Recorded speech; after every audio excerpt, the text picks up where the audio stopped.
नमस्ते। कभी सोचा है कि हमारी जिंदगी को चुपचाप कौन चला रहा है? एक ऐसी छिपी हुई ताकत है जो हमारे हर फैसले, हमारी सेहत और हमारी कामयाबी को आकार दे रही है। और वो ताकत है हमारा अवचेतन मन। आज हम इसी की शक्ति को समझने वाले हैं। तो सवाल ये उठता है कि क्या सच में सिर्फ हमारे ख्याल हमारी दुनिया बना सकते हैं? ये सुनने में जितना आसान लगता है उतना है नहीं।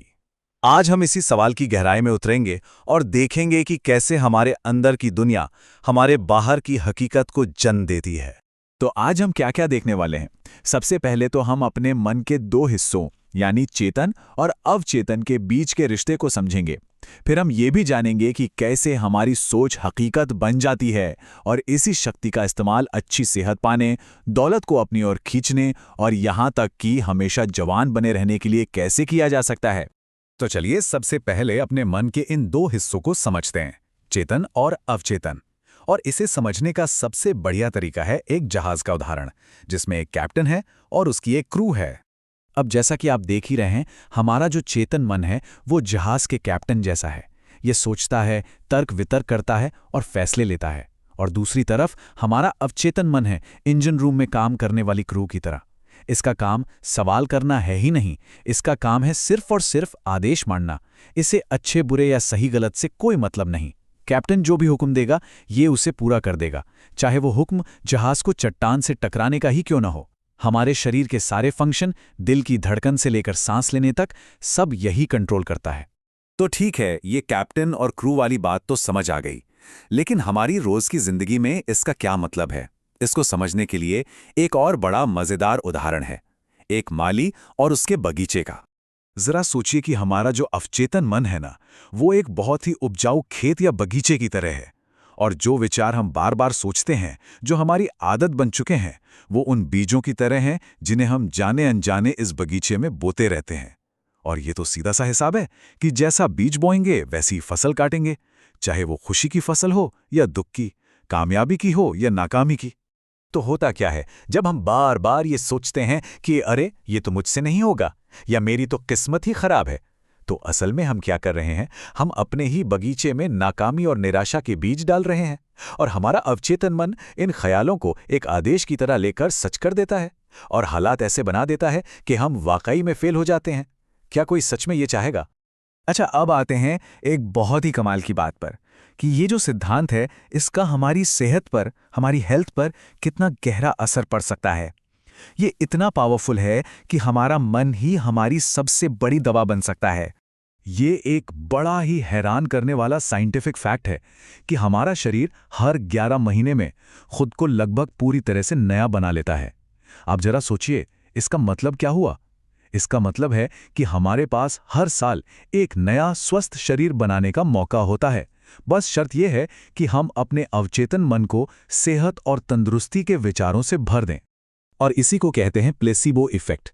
आपने शायद सुना भी होगा इसके बारे में। होता क्या है कि किसी को एक नकली दवा दी जाती है, मान लीजिए चीनी की गोली, और वो इंसान सिर्फ इसलिए ठीक हो जाता है क्योंकि उसे पूरा यकीन होता है कि ये असली दवा है और ये काम करेगी। ये हमारे विश्वास और अवचेतन मन की ताकत का सबसे बड़ा सबूत है।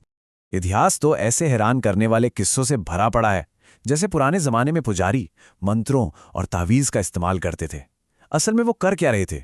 वो बस मरीज के विश्वास को जगा रहे थे ताकि उसका अवचेतन मन उसे ठीक कर दे। एक डॉक्टर ने तो लकवे से बेजुबान हुए मरीज के मुंह में थर्मामीटर रखकर उसे चमत्कारी डिवाइस बता दिया और कमाल हो गया, मरीज बोलने लगा। ये सब विश्वास की जबरदस्त ताकत को ही तो दिखाता है। चलिए अब सेहत से आगे बढ़कर जिंदगी के एक और बहुत जरूरी हिस्से पर आते हैं, दौलत और कामयाबी। आपको जानकर हैरानी होगी कि जो सिद्धांत सेहत पर काम करता है ना, वही दौलत और सफलता को अपनी तरफ खींचने में भी काम आता है। तो सवाल यह है कि हम अपने अवचेतन मन को कामयाबी के लिए प्रोग्राम करें कैसे? इसका एक सही समय होता है, सबसे ताकतवर समय सोने से ठीक पहले का और सुबह उठने के फौरन बाद का।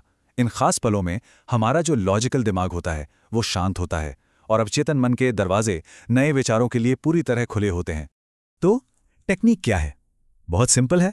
पहला स्टेप, रोज रात को सोने से पहले और सुबह उठने के बाद सिर्फ 5 मिनट के लिए दौलत, कामयाबी जैसे शब्दों को दोहराइए। लेकिन सिर्फ रटना नहीं है, उन्हें महसूस करना है, उस अमीरी की फीलिंग को महसूस करना है। दूसरा, सब्र रखिए, अपने नए विचारों पर शक करके बीज को मत उखाड़िए। और तीसरा, जो कि सबसे जरूरी है, दूसरों की कामयाबी से कभी जलना नहीं है, बल्कि उनके लिए और ज्यादा कामयाबी की दुआ करनी है। ये बात बहुत बहुत जरूरी है, और ये एक तरह से यूनिवर्स का नियम ही समझ लीजिए कि आप जिस चीज की भी बुराई करते हैं या जिससे नफरत करते हैं, वो चीज आपसे दूर भागती है। अगर आप अमीर लोगों से जलते हैं तो आप अनजाने में दौलत को खुद से दूर धकेल रहे हैं। और अब आते हैं हमारे आखिरी लेकिन शायद सबसे दिलचस्प टॉपिक पर, हमेशा जवान कैसे रहा जाए। और इसका राज इस सोच में छिपा है कि उम्र सिर्फ एक नंबर है, असली खेल तो दिमाग का है। आप उतने ही बूढ़े या जवान हैं जितना आप खुद को अंदर से मानते हैं, महसूस करते हैं। अगर आप लगातार सोचते हैं कि अरे अब तो मैं बूढ़ा हो रहा हूं, तो आपका अवचेतन मन इसे एक हुक्म की तरह लेगा और आपके शरीर को वैसा ही बना देगा। अगर सबूत चाहिए तो जरा इतिहास पर नजर डालिए। जॉर्ज बर्नार्ड शॉ, सुकरात, आइजैक न्यूटन, इन जैसे न जाने कितने ही लोगों ने अपनी जिंदगी के सबसे बेहतरीन काम 80 और 90 साल की उम्र में किए।